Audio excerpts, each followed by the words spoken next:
सपनों से भी खूबसूरत ससुराल, ऐसे जीना भी कोई जीना है, इस जिंदगी से तो मौत भली। अरे माँ, जब आप इस दुनिया को छोड़कर गई थी तो मुझे भी अपने साथ ही ले जाती ना। मुझे अकेला इस मतलबी दुनिया में आपने क्यों छोड़ा? आपके जाने के बाद बाबा बदल गए, मैं आपकी जगह किसी और को ले आई और तभी से मेरी जिंदगी भी बद से बदतर होती गई। तुझे पता है माँ, आज भी तेरी बेटी को इसकी सौतेली माँ ने बहुत मारा। मुझे बाल पकड़कर जमीन पर घसीट दिया गया माँ, लेकिन मुझे यकीन है कि ऊपर वाला किसी को भी उसकी ताकत से ज्यादा दुख नहीं देता होगा, और हो सकता है कि मुझे इस दुख के बाद बहुत ही अच्छा ससुराल मिल जाए, जहाँ सब लोग मेरी बहुत ही ज्यादा परवाह करें। हाँ, मुझे अच्छा ही सोचना चाहिए। एक अच्छी उम्मीद जिंदगी को बदलने में देरी नहीं करती। श्रुति ने ऐसे बोलकर एक गहरी सांस ली और अपने आंसुओं को पोंछा, जिसके बाद फिर उसने जिंदगी को दोबारा एक अच्छे नजरिए से देखना शुरू किया। श्रुति एक अनाथ लड़की थी। उसकी माँ बचपन में ही उसे छोड़ गई थी, जिसके बाद श्रुति अपनी सौतेली माँ के साथ पलकर बड़ी हुई। श्रुति पर उसकी सौतेली माँ हेमा बहुत ही ज्यादा अत्याचार करती थी। आज भी श्रुति फटे पुराने कमलों में रात में अपनी माँ के अत्याचारों की वजह से अपने पुराने कमरे में सुबक सुबक कर रो रही थी। लेकिन फिर श्रुति ने एक गहरी सांस ली और वो अपनी खिड़की के पास जाकर खड़ी हो गई। जहाँ दुनिया इतनी बड़ी है, कहीं ना कहीं तो मेरे लिए भी कोई हमदर्द होंगे ही ना। बस उन्हें मुझसे मिलने की देरी है। अरे नहीं, यह रोने की आवाज कहाँ से आई? तुझे जो बोला वो तेरे समझ में क्यों नहीं आता? तुझे मैंने बोला था कि रात को दूध कभी भी पीने का मत सोचना। दूध महंगा है, फिर भी तूने मुझसे छुपकर दूध लिया। क्यों? माँ जी, माफ कर दो। वो मुझे शरीर में बहुत ज्यादा दर्द और थकान महसूस हो रही थी। मैंने दूध ले लिया।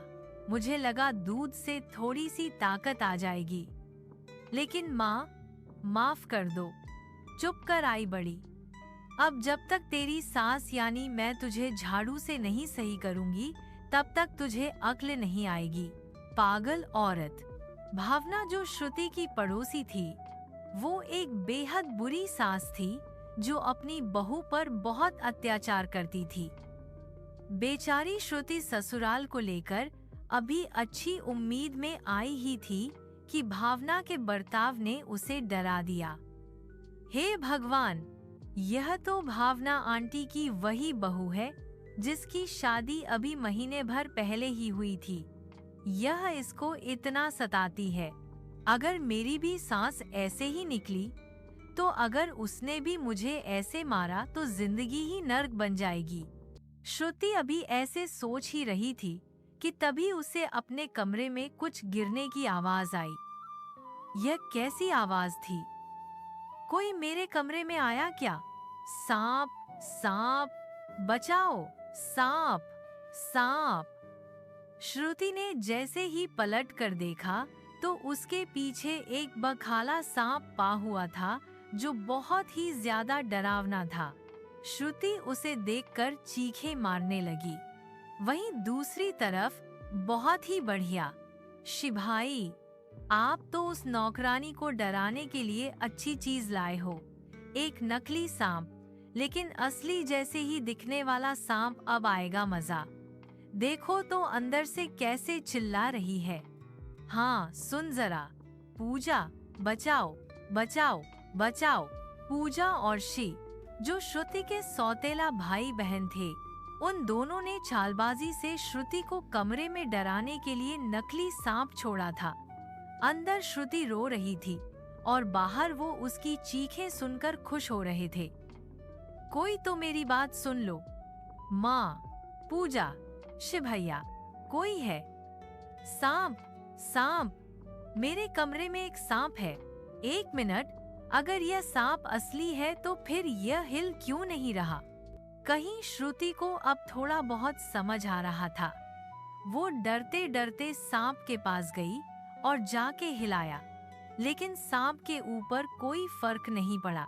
मैं जानती तो नहीं हूँ, लेकिन हो सकता है ये मेरे भाई बहन की चाल हो, मुझे डराने के लिए। मैं अभी इस सांप को देखती हूँ। श्रुति ने उसे हाथ में उठाया, जिससे उसे पता चला कि वह सांप असली नहीं, नकली था। नकली है? मेरे भाई बहन की तो हद ही हो गई है। उन्होंने मुझे डराने के लिए इतनी घटिया हरकत की। काश कि यह सांप असली होता तो मुझे डस लेता और मेरी जिंदगी यहीं खत्म हो जाती। लेकिन मेरे पास सब कुछ नकली है। परिवार नकली, प्यार नकली। अब तो मुझे लगता है कि मैं भी असली नहीं हूँ। बेचारी श्रुति ऐसे बोलकर दुखी हो गई और दीवार से सिर लगाकर रोते रोते ही उसकी आंख भी लग गई। अगले दिन सुबह बाबा को दुकान पर जाना है, तो पहले बाबा का पराठा बनाकर दे देती हूँ। ओए श्रुति, कहाँ है? हाँ, बोलो पूजा, क्यों रे? तुझे क्या लगा कि तू घर में ही चोरी करेगी और मुझे पता नहीं चलेगा? बोलो क्या हुआ? क्या बात है पूजा? मैंने क्या किया? मेरी घड़ी क्यों चुराई तूने? बोल। तुझे क्या लगा था कि तू मेरी घड़ी को चुराएगी और मुझे कुछ भी पता नहीं चलेगा? बोल, क्या इसने चुराया है? क्यों रे? तेरी ये मजाल कि तू मेरे घर में चोरी करे। बोल, क्या चुराया है इसने पूजा? माँ, इसने मेरी घड़ी चुराई है, वही वाली घड़ी जो आपने मुझे दी थी। क्या? लेकिन किस लिए? नहीं माँ, नहीं। माँ, मैंने कुछ नहीं चुराया है। सच्ची? अच्छा, अगर ऐसा है तो फिर मेरी घड़ी तेरे कमरे में क्या कर रही थी? बोलो। मैं नहीं जानती हूँ, मैं सच में नहीं जानती हूँ। पूजा की बात ऐसे समझ में नहीं आएगी। अब तुझे तो मैं बता देती हूँ। हेमा से बोलकर श्रुति की बाजू मोड़कर घसीट लाया और उसका हाथ गरम गरम तवे पर रखा। अरे नहीं माँ, माँ, मेरा हाथ जल रहा है माँ, बहुत जलन हो रही है माँ, प्लीज, मुझे बहुत दर्द हो रहा है, छोड़ दो। नहीं, अभी तो तुझे अक्ल नहीं आएगी, अभी तो तेरा हाथ मुझे और दर्द से गुजरना पड़ेगा, जिसे तू आगे से कुछ भी छूने से पहले सोचे। पूजा, जो तेल इसने पराठा बनाते को पकाया है ना, वो तेल तू इसके हाथ पर डाल। नहीं नहीं, माँ जी, माँ जी, वो बहुत ज्यादा गरम है। हाँ, तो गरम से ही तो तुझे अकल आएगी। अरे नहीं माँ, रहने दो, इतना ज्यादा भी कुछ मत करो कि यह हमारा काम ही करने के लायक न रहे। इतना तो रहने दो कि यह काम कर दे, वरना अगर इसका हाथ वात ज्यादा जल गया तो हमारी नौकरी कौन करेगा? सही बोल रही है तू बेटा। हेमा ने ऐसे बोलकर गरम तवे से श्रुति का हाथ हटाया और फिर बोला, चल, तेरे ऊपर रहम कर दिया मैंने, अब इस हाथ को लेकर बैठ, चल, तेरे बाप को काम पर जाने में देरी हो रही है, तो जल्दी से उनका टिफिन बना। श्रुति ने माँ और बहन के अत्याचार को भूलकर फिर से नाश्ते बनाने में ही लग गई, लेकिन उसका हाथ जल चुका था, जिससे उसे दर्द हो रहा था, बहुत दर्द हो रहा है। मुझसे तो कोई काम भी नहीं होगा, लेकिन क्या करूं, करना भी पड़ेगा। भगवान, कौन से पाप किए हैं मैंने जो मुझे सब सजाएं दे रहे हो? बेचारी श्रुति बेवजह इतनी नफरत को सह रही थी, उससे काम हो ही नहीं रहा था, लेकिन फिर भी श्रुति ने अपने बाप के लिए टिफिन में पराठा बनाकर रखा। बाबा, ये लो आपके लिए पराठे। कितनी देर लगा दी नाश्ते बनाने में। बाबा, आपको पता है मैंने ये देरी जानबूझकर नहीं की, मैंने पूजा की घड़ी को चुराया भी नहीं था, लेकिन फिर भी उसने मेरे ऊपर झूठा इल्जाम लगाया और मेरा हाथ गरम तवे से जला दिया। सही किया तेरे साथ, एकदम तेरी माँ ने। तेरी जैसी लड़कियों को ऐसे ही अकल आती है। आई बड़ी शिकायत करने वाली। अरे ओ चक्कलबाज, मिल गया सुकून, ले लिया बाप ने तेरी साइड। आई बड़ी, मेरी शिकायत लगाएगी तू? जाकर कपड़े धो, और वो भी हाथ से रगड़ रगड़ कर। माँ छोड़ दो, मुझे दर्द हो रहा है। तेरी जगह अभी यहाँ है, चल कपड़े धो। श्रुति से सब लोग ऐसे ही जानवरों की तरह पेश आते थे। उसका हाथ जला हुआ था, लेकिन फिर भी उसकी बेरहम माँ ने उसे बाथरूम में ले जाकर फेंक दिया और कपड़े धोने को बोला। श्रुति दर्द में ही कपड़े धोने लगी। बहुत दर्द हो रहा है भगवान, अब मुझसे यह सब बर्दाश्त नहीं होता। मुझे कहीं ऐसी जगह जाना है जहां मुझे प्यार मिले, नहीं तो मैं इस मतलबी दुनिया को ही छोड़ दूंगी। बेचारी श्रुति परेशान थी। उसने दर्द से जूझते हुए कपड़े धोए और फिर सारे घर की सफाई भी की। श्रुति की माँ और घर वालों ने उसकी जिंदगी को नर्क बना रखा था। ऐसे ही सिलसिला जारी था और आज के दिन श्रुति के घर उसकी सौतेली मासी आने वाली थी।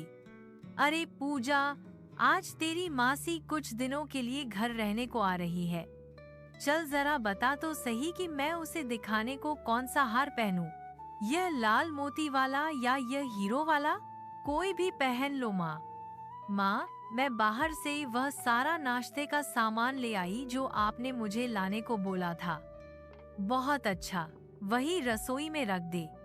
माँ, मैं रसोई में रखूं, लेकिन हमारी नौकरानी कहाँ है? वह चितिदी श्रुति। अरे हाँ हाँ, उसको तो मैंने बाहर से सब्जी लाने को भेजा हुआ है, पता नहीं कहाँ रह गई है। मैंने माँ की बताई हुई हर एक सब्जी ले ली है। अब बस पनीर लेते हुए मुझे घर जाना है और घर जाने के बाद खाना भी बनाना है। अरे नहीं, यह क्या हो रहा है? अरे नहीं, लगता है ये भाई साहब अपनी जान लेने की कोशिश कर रहे हैं। मुझे इनको रोकना होगा।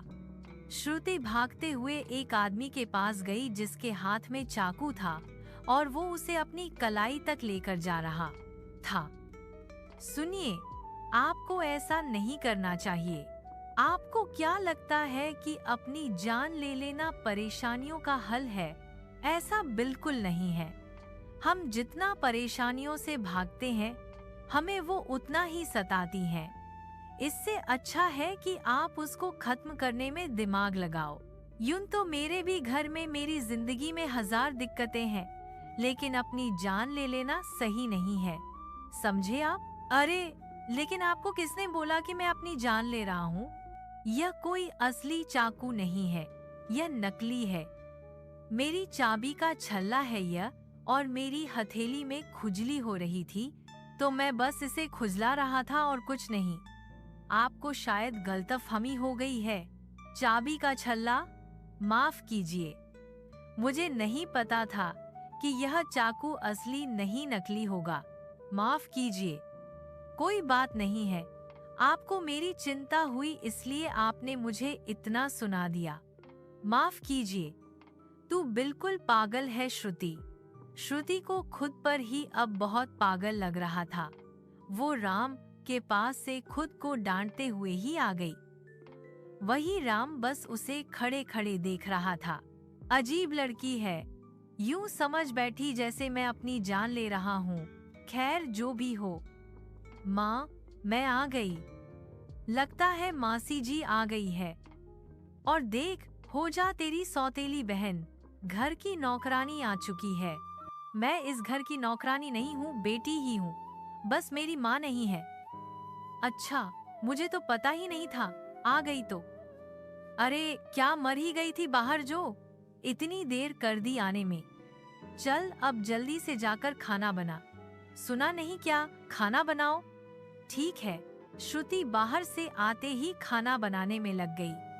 कुछ ही देर में खाना बन गया और अब श्रुति जरा से आराम के लिए सोफा पर ही बैठ गई थी कि तभी उसके मुंह पर राधा ने एक कपड़ा फेंका।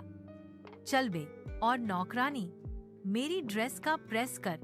समझ आया? क्या प्रेस करूं? हाँ, सुनाई नहीं देता क्या? प्रेस कर। ठीक है, कर रही हूँ। राधा, अब आजा, मजा देख, अब इसको मिलेगी सजा। पूजा और राधा ने श्रुति को सताने के लिए प्रेस में खराब कर दिया था। जैसे ही श्रुति ने राधा के कपड़े पर प्रेस रखा, प्रेस ने उसका कपड़ा ही जला दिया। और मैंने कुछ नहीं किया। भगवान कसम, तुम यहीं पर हो ना राधा? पूजा, तुम लोगों ने तो सब कुछ देखा है। भगवान, तुमने मेरी इतनी महंगी ड्रेस को जला दिया। जला दिया तुमने मेरी ड्रेस को। देखा तुमने पूजा? हाँ हाँ देखा, ये तो बहुत ही बुरा हुआ। माँ, माँ, मासी, यहाँ आओ। पूजा और राधा ने आवाज लगाकर हेमा और उर्मिला को बुला लिया। बच्चियों, बोलो।